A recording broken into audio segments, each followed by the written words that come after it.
Mission grey house first look অনেক অপেক্ষার পরে শেষমেশ সেটা রিলিজ করলো। এই পুষ্পার ভিড়ে গিয়ে সবকিছু কেমন যেন ঘেটে যাচ্ছে। তারই মাঝখানে এই ফার্স্ট লুকটা সামনে এলো আমাদের। এটি একটি সাসপেন্স থ্রিলার মুভি হতে চলেছে।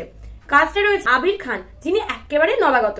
নওশাদ পরিচালিত মুভি। এই মুভিটি রিলিজ হবে 17 জানুয়ারি 2025-এ, মানে আর এক মাস। ফার্স্ট লুক পোস্টারটিতে তোমরা দেখতে পাচ্ছ যে একটা টর্চ এবং একটি লেন্স দিয়ে একটি বস্তু ধারণ করে ছায়াময় একটি ব্যক্তিকে আমরা দেখতে পাচ্ছি, যেখানে আবির খানের ক্যারেক্টার কবির রাঠোরকে খুব সূক্ষ্মভাবে প্রকাশ করা হয়েছে। ভয়ঙ্কর অন্ধকার পটভূমিতে সাসপেন্সকে আরো ডিপ করে দেখানোর জন্য একটা রোমাঞ্চকর ভাবে পোস্টারটা সামনে আনা হয়েছে। ছোট্ট করে স্টোরিটা কি হতে চলেছে সেটা বলে দিই তোমাদের। একটা ছেলে পুলিশ অফিসার হওয়ার জন্য অদম্য জেদ তার।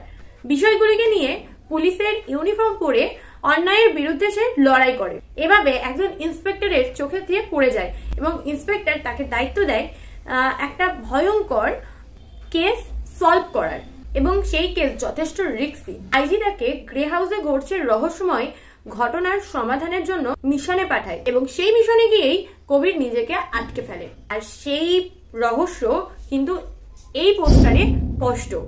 এমনকি তার সাথে তোমরা যদি ভালো করে পোস্টারটা দেখো, একটা সাসপেন্স, একটা গভীর অর্থ লুকিয়ে আছে এর মধ্যে।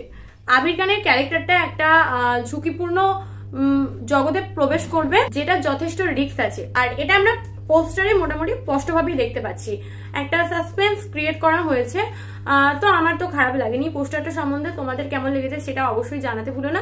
তো চলো আজকের মতো টাটা, দেখা হচ্ছে নেক্সট ভিডিওতে নেক্সট আপডেটের সাথে। ভিডিওটি ভালো লাগলে লাইক করতে ভুলো না, আর নতুন নতুন আপডেট পেতে চট করে সাবস্ক্রাইব করে আমার সঙ্গে জয়েন হয়ে যাও। চলো টাটা।